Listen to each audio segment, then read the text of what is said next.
next discussion of today, as Nipun mentioned, driving mass entrepreneurship and employment, skills and opportunities.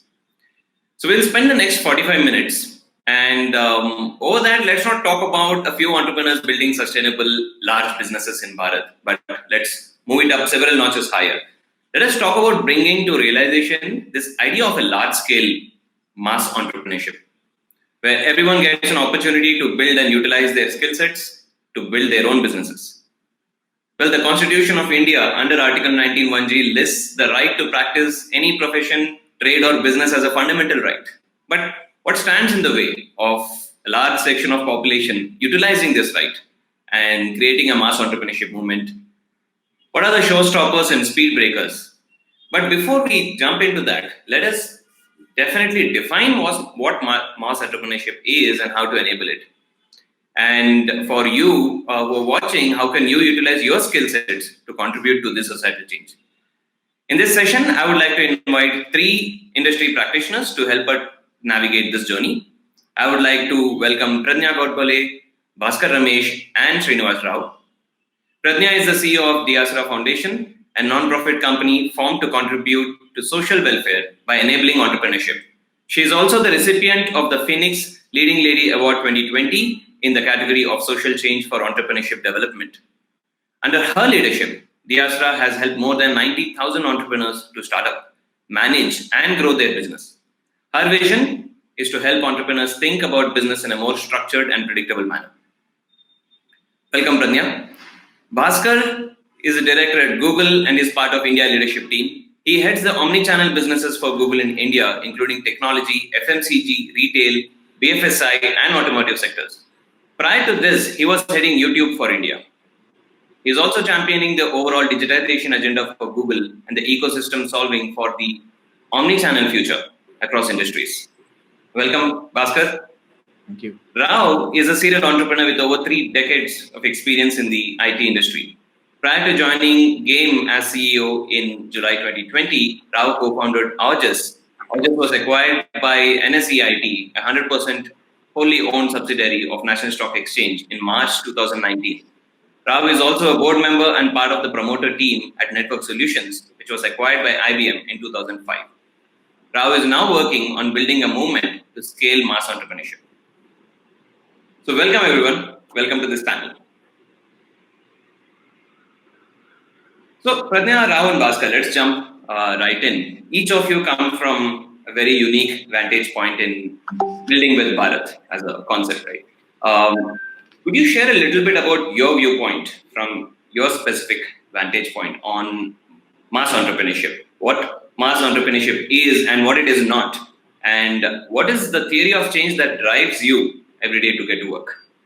Pradnya, please start and let us know what you're thinking. Sure. Thanks, Srikanth, and thanks for having me here.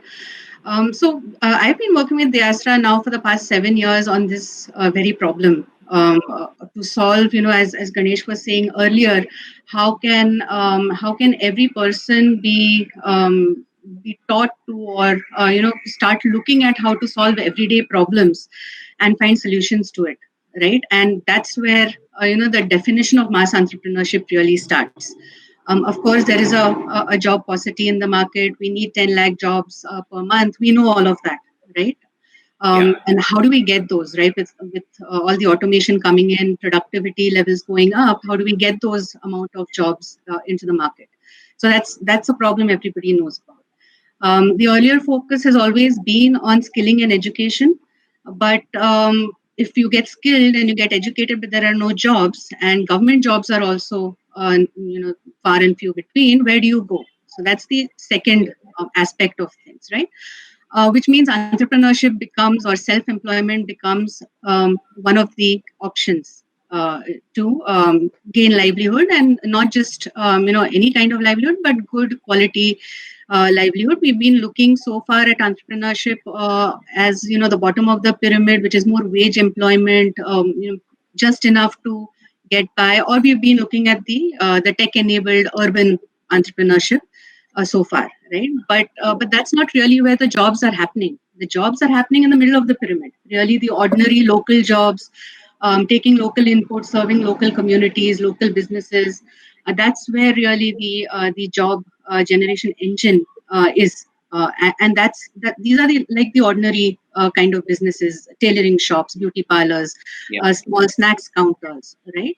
And those, if structured well and given the opportunity and the little bit of interventions that are required to inspire them, and then the right infrastructure. And again, I go back to what Ganesh was saying. The mindset given to them in terms of looking for problems to solve, thinking of different ways of solving those problems at scale, Yeah. providing them the right infrastructure, providing them the opportunity to build good teams and the ecosystem to really make it big. That's really where the 2 to 20 kind of jobs can happen through millions of such businesses that can get set up and grow very quickly, right? And that really is mass entrepreneurship, in my opinion. And what I've seen is it's really possible. As deAsra, we focus on that middle of the pyramid. We've been doing it, and proof of the pudding is, we have more than 1 lakh users coming to the portal, using something or another to accelerate their business, and that's a big number. So mass can happen if given the right interventions, and that's what really I feel is mass entrepreneurship. Yes. So I have a few points to make, but I'll let Rao and Bhaskar introduce their work. Rao, would you like to go next? Sure. So thanks, Srikanth. Thank you for having me on the panel. So maybe a little bit about GAME. And so basically what we're trying to do at GAME is trying to build a platform, right, to get a bunch of partners to work together, to innovate, to collaborate, and basically create a platform for mass entrepreneurship. So let's just step back. I think some of what I'm going to say will kind of echo what Pradnya said. So if you look at the landscape in India, right? So on one hand, you have these large industrial groups. We have about 19,000 companies which have a authorized share capital of more than 10 crores. That's one end of the spectrum. Then, of course, you have this private equity, VC fueled businesses, the new age unicorns, and so on. And then on the other hand, you have a large section of what Pradnya referred to as self-employed people, right? Who, because obviously not enough jobs are getting created, just for pure survival, they have to go out and create a living to keep themselves going, right? So we believe that there are two types of entrepreneurships possible. So one is basically necessity, the other is opportunity, right? And our definition of mass entrepreneurship is about essentially businesses which cater to local needs, in some cases national, some cases even global needs, but create gainful employment for between 5 to 50 people, right? Okay. And many of the businesses, Pradnya referred to that, in terms of beauty parlors, tailoring, motor garage, and so on. So there is a significant opportunity to address what we call the missing middle. Now, some data, we have 63 million MSMEs in India, according to the MSME ministry, right? Employing about 110 million workers, out of which 95% of them employ less than 5 people, right? They still contribute about 30% of our GDP. So we believe there's an opportunity to unlock many of the challenges which this MSME sector has. So at two levels. One is how many of these MSMEs can scale up, right, to the next level with the right type of support, right type of intervention to be able to create more jobs. That's one part, right? The second is you need a lot many more young people coming in and wanting to, I think Ganesh talked about it. Pradnya has also kind of referred to it about how they come in with the mindset of thinking about becoming job creators as opposed to job seekers, right? So essentially, these are the two things we are thinking about. So one is how do you get enterprises to these small enterprises to scale up, and how do you get many more enterprises, not necessarily tech based, to basically start up. Interesting. Thank you, Rao. Bhaskar, from Google, obviously Google is everywhere. So tell us what you see and how you see, it from your vantage point. Thank you, Srikanth, and thank you for having me. Yep. So I think from our lens, Srikanth, we look at this to be a very defining phase for Bharat, right? Think of it this way: since 2016, India actually been able to connect the rural physically. If you look at The roads have improved, right? Almost 70% penetration of Pakka roads across India, and then the electrification is actually almost getting to 100%. And then even cooking gas, which actually saves an average rural woman 1.5 hours every day, has actually penetration moved from 56% to 97%. So far, it has taken a time, but clearly India and Bharat has got physically connected. What we are seeing, again, because of accelerated digitization, is that rural is actually getting digitally connected. If you look at the IMA numbers, and these were like slightly 2019, and I'm sure the 2020 numbers will be even higher. Rural internet users are higher than urban internet users. And the second thing is that rural internet users are actually growing 4 times faster than the urban internet users. And some of the reports also like put overall internet users today at almost like 700 million. But the key thing here is that in the past, if you want to unlock Bharat, the biggest weapon that whether it is big companies or small entrepreneurs had is distribution. Make it available and move. Yeah. But with a lot of this physical connectivity and followed by digital connectivity, right? You can actually, it is a nice fertile environment for rural entrepreneurship to kind of totally skyrocket. And we have a first-hand experience of this in running this program called Internet Sathi. It is now an organization called FRIEND, FREND. It's Foundation of Rural Entrepreneurship and Development. Over the last few years, we have trained as a part of the Internet Sathi program 80,000 women on using internet, and who in turn actually have been able to translate to almost like pass it on the digital skills to 30 million women in rural, covering almost 300,000 villages, almost around 290,000 to be precise, and across 20 odd states. So all the imagine half of Indian villages have women who understand how to use digital. They have more time at their hand. They are very smart in understanding the local needs. And if they unlock the power of this, this is a great way to kind of unlock their entrepreneurship skills. And we recently tied up with Shiros to scale an entrepreneurship program to almost 500 of these women, training them on sales and marketing skills, management, and leadership, and whole customer acquisition skills. And you'll be surprised that in the pilot program that we had, almost 80% of them, right after the program, had digital presence, including women who sells masalas in Maharashtra, whose masalas are now available on Amazon, right? So I think if we handhold these the new internet rural user really well and impart the right skills, what Ganesh was mentioning in the last session, or what Mr. Rao and Pradnya were mentioning, I think it's a real possibility. Interesting. Thank you, Bhaskar, for that viewpoint. So I was just listening to three of you, right? And we were in this panel. I was actually looking at addressing the what is mass entrepreneurship, and then jump directly into the how. How do we, enable? But interestingly, there's a third dimension that has come in just listening to you guys, which is the who, right? The persona of someone who's in Bharat, who's part of the mass entrepreneurship movement. So seems like Rao, like you said, that there is a size. There is definitely a 5 to 50. There is a size dimension to this persona.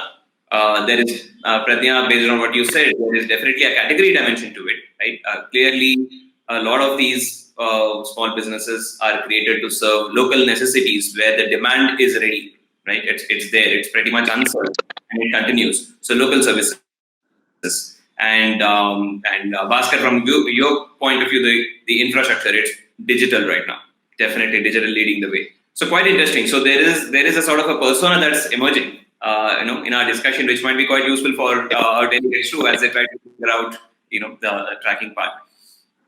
So before we move on to the how part, one quick question to Pradnya. Are you? I think Rao also touched upon this one. Bhaskar, you also touched upon this topic. Is the whole concept of mass entrepreneurship in rural, in Bharat, is it actually helping a lot more women create more of self-sustenance? Are you seeing evidence of it on the ground, or is it more skewed towards men at this point? Okay, so I can talk to the urban self-employment scene because that's where we work, and there I can tell you that there is well, we're seeing a lot more women coming into business. So previously, a couple of years back, it was a 70-30 split. Now we are seeing 60-40. So slowly and gradually, more women are coming into business. But yeah, I think Mr. Bhaskar would be the right person to talk about rural. So I'll leave it to him to comment on the rural aspect. No, I think, yeah, see, more than entrepreneurship, let me just share with you that, see, the idea of a rural woman in our eyes, right? I think if you look at search for images also, it's very different, right? And what is happening right now is very different. Today, there are more than 120 women on YouTube who have more than 1 million subscribers, and they are creating content. Which actually includes people from all age groups, right? From 18 to even 80 and even like more than 100, right? There was one lady who was 107-year-old also was a YouTuber of sorts. So I think there is a renewed confidence, right, in the new age Indian women in rural, and digital is actually gave them a window to explore the world and also express themselves. And again, I I think that whether it is on and they're creating content literally in all aspects of life, right? Like there is content on agriculture, there is content on comedy and lifestyle, there is cooking and so on and so forth. So I think yeah, it's digital has become like this megaphone for this rural women to kind of express themselves, and that creates a massive set of opportunities. Yeah, that's quite powerful. Basically, entrepreneurship and digital, right, are kind of liberating when it comes to whether your identity or your financial independence. It's quite a powerful point I wanted to just bring up again. Let's move into the second part, right?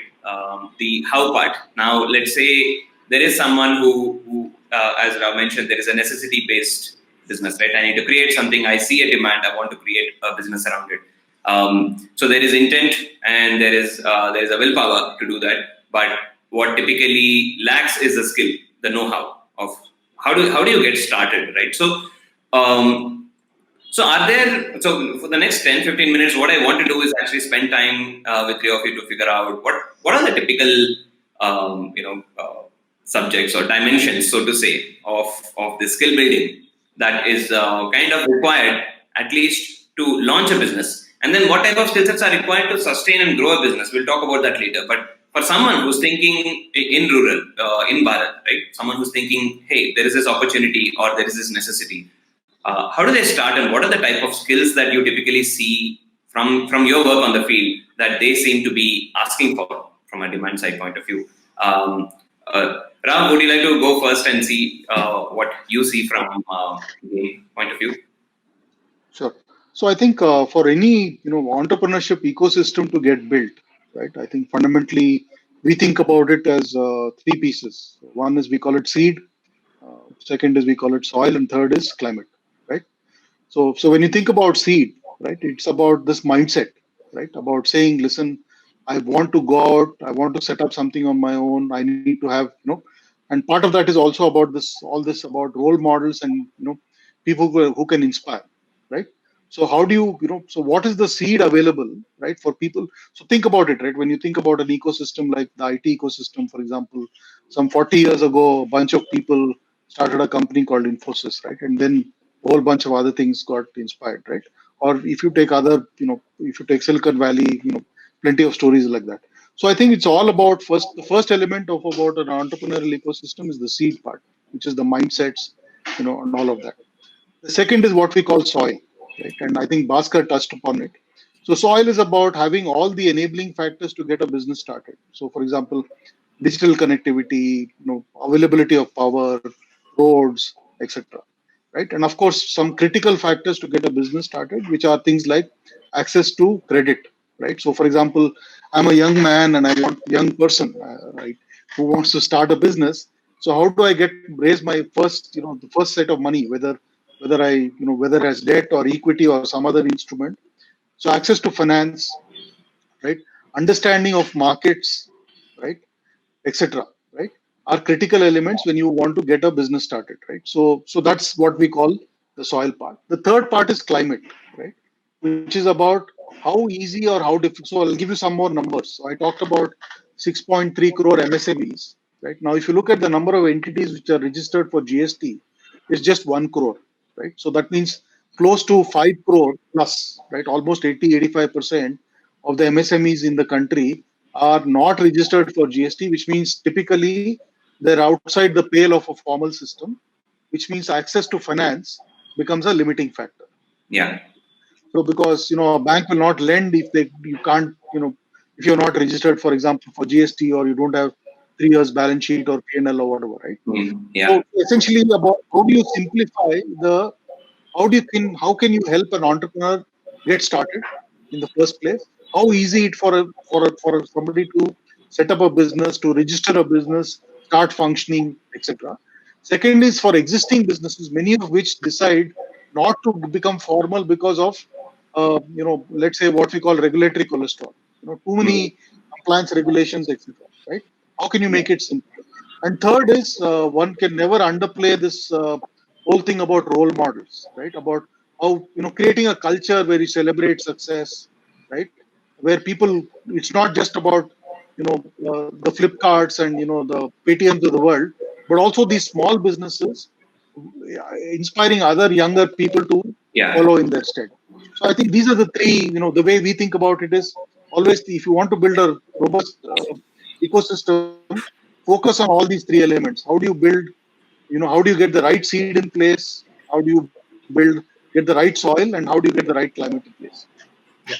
Interesting. That's a very, very interesting structuring of the skills, Rao. Bhaskar, what do you see are some of the key skills? I mean, you've seen it from a different point of view compared to what deAsra and game was. Different vantage point. Yeah, I love Rao's example of the framework of soil, seed, climate, and all of them are really important to nurture this ecosystem. I just want to add, one of the best things I've heard what Ganesh has spoken about is empathy. When it comes to nurturing this, and empathy comes when you deeply understand the rural user, from their lens. So I want to stress back on the 3 V's that we kind of say defines the new internet user, which is voice, video, and vernacular. Right? Vernacular is basically the Indian languages. So I think what seems like very intuitive for us, this multiplicity of apps and being able to kind of transact and all that could be very, very complex to unlock this ecosystem. So there is a need to simplify using voice, which is a more natural way to look at it. We are seeing almost 270% growth in voice searches, right? There is a big possibility there, and video, vernacular searches actually, and then there is a big. The video has become much more popular than any other format on digital because video is language agnostic. No matter which state or country, which state or dialect you're part of, which language the state speaks or a dialect it speaks, you can find some sort of a content and you can also express yourself. So I think whatever is being built, if it keeps in consideration these 3 things, are you speaking to the user in their language? I think video and voice becomes very central way of communicating, interacting with these entrepreneurs is critical, no matter what you're building. And other things Rao has already covered on the business skills and stuff like that. So I want to emphasize a little bit more on the Indian languages piece, which I think is a very significant unlock. Interesting. So soil, seed, and climate, voice, video, vernacular. Pradnya, what are you seeing from your vantage point? You have quite a few years of experience interacting with these entrepreneurs. So what are the skill sets? What is the demand for the skill sets over there? What do you think is important? Yeah, so more, so not just to the skill sets, but let me talk about, again, extending MSR's seed, soil, and climate framework. I think that's a fantastic framework, by the way. So on the seeds side, I think the entrepreneurial mindset, is something that we see needs to be developed very early on. So, the ability to take risks at the student level, family supporting entrepreneurship, community supporting entrepreneurship, and not pushing the youth to go find a job. So that whole mindset. And when I say early, as early as I know, Udyam Foundation, for example, works at school levels to provide entrepreneurship education and opportunities there. So starting right from there, the abilities and the education that's required to take small risks, try running a business, get exposure to role models, as MSR was talking about, actually work on the ground with these role models or with other businesses to really experience and get exposure to what business means, and the real high of running a business. All of that is towards building that entrepreneurial mindset, which is a huge part of the seeding of entrepreneurship. And then, of course, once you have that, there's vocational training. So NSDC and RCETs and all of them are doing a fantastic job in providing skills and vocational skills. If that can be extended to sort of provide the business skills that are required to supplement the mindset. The content, the delivery styles, of course, these are all places where interventions are required to overcome language, to overcome the kind of content that gets delivered, the simplification of it, all of that. But that's the second piece, looking at vocational skills and extending them to include business skills. So that's really where the seeding and the skilling part comes into the picture.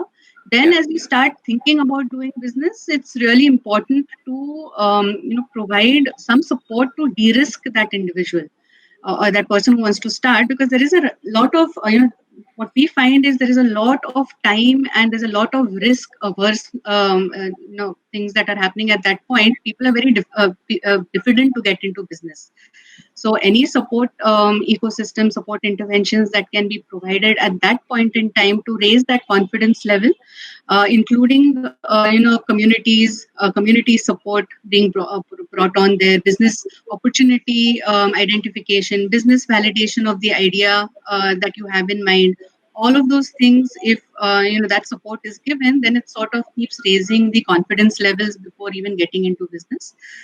So that's, and then one thing that we've done is created these playbooks, which are really models of these kind of businesses, to say, when you want to start, what are the 5 things you need to do, and what are the different steps in which you need to do it, and at what benchmarks do you need to operate to make that a successful business. And because the kinds of businesses that we are talking about are ordinary businesses, there's a lot of information on which we could base these benchmarks. And that really helps, because that is again another intervention to sort of have a playbook on which to leverage, to start building your business. And of course, you can juggle with that playbook, but you have a general how-to guide, so to say. So that's at the start level. And then, of course, as you start becoming more mature, you need to understand how to measure the performance of your business, and then the key interventions that MSR also spoke about, the funding interventions and marketing help, and so cash customer and capacity, and how to work on all 3 of those in order to progress your business against a set of key performance indicators. That's really where help is required to progress the business and scale it out. So that's how I would look at it in terms of the interventions. Interesting. Thanks, Pradnya, Rao, and Bhaskar. So again, just to step back, the reason we are here today on this panel is to kind of look at how do we scale this mass entrepreneurship like 100x, right? So from an ecosystem point of view, obviously there are a lot of folks watching us today and in future who have a lot of the skill sets that you folks touched upon, right? Whether if it's conversion to vernacular, people have different skill sets already in Bangalore, Bombay, Gurgaon, so many other places, right? We are a very strong tech and language capital of the world. So I'm trying to look at what could be some of the areas that they could jump right in, right? Because there are a lot of people with intent who want to do something about it. So definitely, from what I understand, even something as simple as taking business knowledge and the customer acquisition strategies that exist in English somewhere, and then trying to contextualize and convert them to a vernacular kind of a format, and probably put them on video or voice could be a very powerful intervention someone can do from the market, right? So that's one. And I think the point about business know-how, right? Like while I have the intent in mind, while I know the basic business functions, let's say I do learn those things, which are marketing and all of that. There is a regulatory cholesterol row, as you mentioned. I think they would definitely need a guiding hand in that, and that's where I think Pradnya, the statement you made about having sort of playbooks could actually help. So someone who's watching this could also use their knowledge to start helping create these playbooks or translate these playbooks into vernacular languages, or at the very least try to figure out how to distribute what has been created and translated. So I'm just thinking, does that sound about right? The three possible areas where someone could play: creation of some of these knowledge packets which can be shared, then creating them in a format that seems to work well in Bharat, and then using digital for distribution. Do you think those could be areas where people who are watching us today, can they actually do something about it with least amount of effort given their skill set? Yeah. Sure. I'll go next. So, Srikanth, I just want to, I think I agree with you. That could be a good starting point, right? It's such a large problem. Of course, there are no silver bullets. So, what you're suggesting is a great starting point. And what gives me confidence is that last year, we did a study with the hypothesis that, hey, this rural new internet user could be fundamentally very different in consumption patterns compared to the urban counterpart, right? Surprisingly, we have not found that. The time spent by the rural user is almost same as an urban counterpart. The content genres that the rural consumer is actually consuming is exactly the same as the urban counterpart, right? And so basically, I think there is just 6 pixels of separation between this rural consumer today and the whole wide world of business, right? So I think, and hence, instead of thinking that, hey, this is a whole new thing which I'm not aware of, if we can really understand that, hey, this person is now a little bit more evolved, and thanks to, as I said, rural is now digitally connected as much as it is physically connected. The whole translating the business know-how, all the skills can really help build a thriving ecosystem. Absolutely. So before we jump on to the next discussion point, which I want to get into, there are a few questions that we got from the audience, so I thought I'll bring that up. So first one is by Ganesh Chandrasekharan. So fintech has penetrated Bharat quite well. How do other sectors break ice, like for mass entrepreneurship? How does the breaking ice part happen, right? Will PM Vani as a program help mass entrepreneurship? So how does mass entrepreneurship get into the fintech moment? Can I go? Sure. Yeah. So I think one of the things is there's a tremendous amount of innovation happening in fintech, right? So particularly, and I think I'll just touch on a couple of things which I know we are working on, and many others are working on. So, for example, let's say if you're a business which is new to credit, right? How do you get access to credit? So obviously now there are a lot of innovations happening on credit underwriting models, risk assessment, etc., right? So there's an opportunity now for many of those to be mainstream, right? So clearly, how can some of those innovations, from a fintech standpoint, or for example, take something like micro insurance, right? So particularly in the pandemic, many of these small businesses, during the early days of the lockdown, could not function because they were fully physical and they didn't have an option. They are now slowly moving to adapt to physical. So I think there's plenty of room for innovations of that kind. First of all, to be more new innovations to come in. Second is for adoption by larger entities so that they can become mainstream. Can I just jump in here, Srikanth, just to extend what MSR said? So, what we found is while fintech, is very useful, of course, and lots of innovations there, the algorithms that they are currently using, expect a certain kind of formalization of the business in terms of very simple things like having a current bank account or the business having some kind of formalization in terms of their entities, something to prove that that business exists and is doing well. Of course, credit worthiness is the third part. And what we found is when we ran the MSME loans program, about 80% of the businesses who applied were just not there to sort of get credit from the fintech platforms. Yeah. Right. So while we know the banking is difficult, fintech also proved to be as difficult because of these small things that these kind of businesses were not set up for.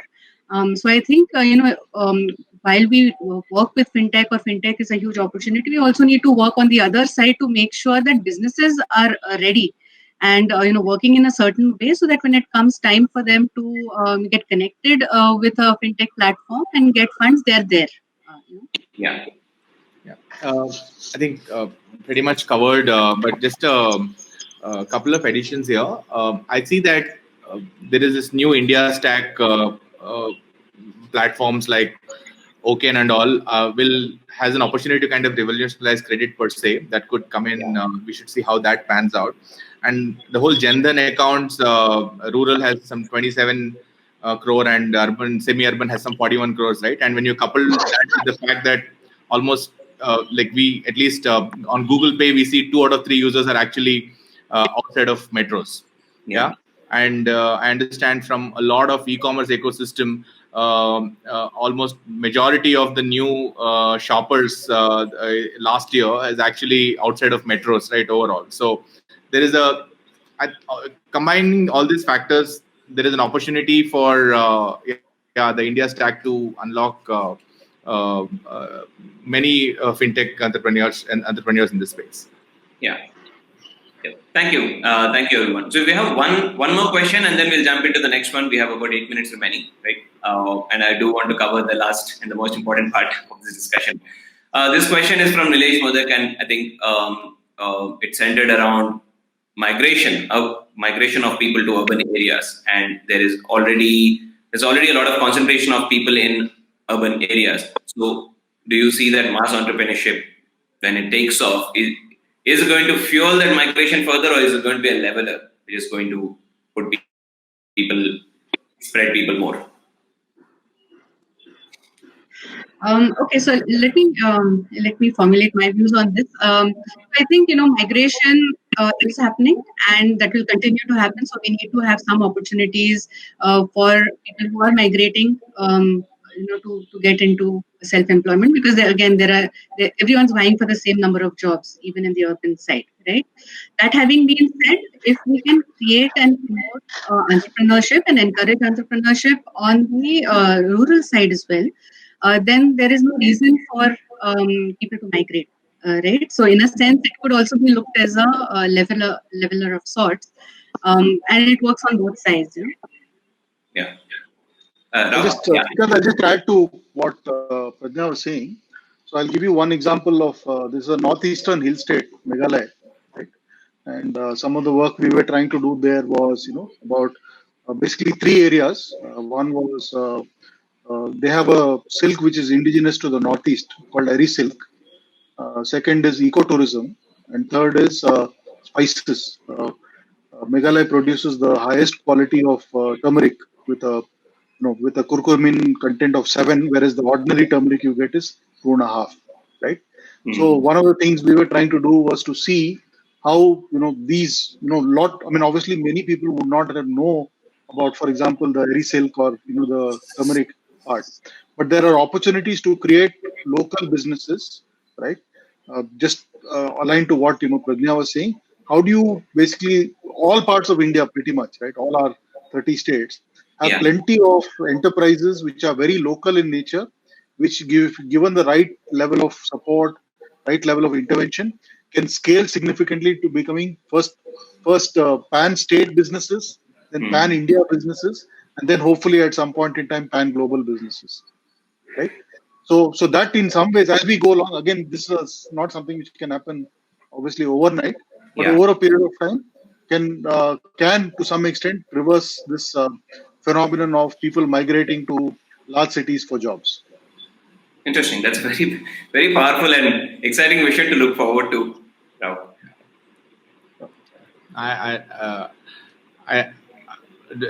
nothing different, but I feel that a lot of jobs today are available which can be done from home, right? So if there is some innovation in this space, work from home, and there is popular term coined mostly by Zoho, Sridhar, right? Like work from hometown is also a phenomena that is evolving. So I think a lot of things which are digital in nature could definitely balance the migration issue as well. But yeah, jobs is a real problem, and that is something that we should be definitely. I think with 2020 and the events of 2020, a whole new flavor got added to the movement. So I think we'll see a lot more breakout changes happening because of that.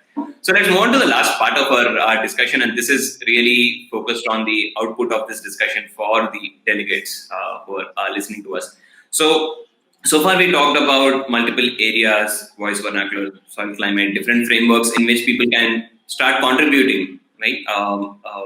But again, we have only talked about individual contributor role, and obviously to create a movement of this size, you need collaboration, whether as a tightly held team or a loosely held team, but collaboration and a sense of community is very, very critical. People supporting each other's efforts. So, I mean, the power lies in the team. That's simple, right?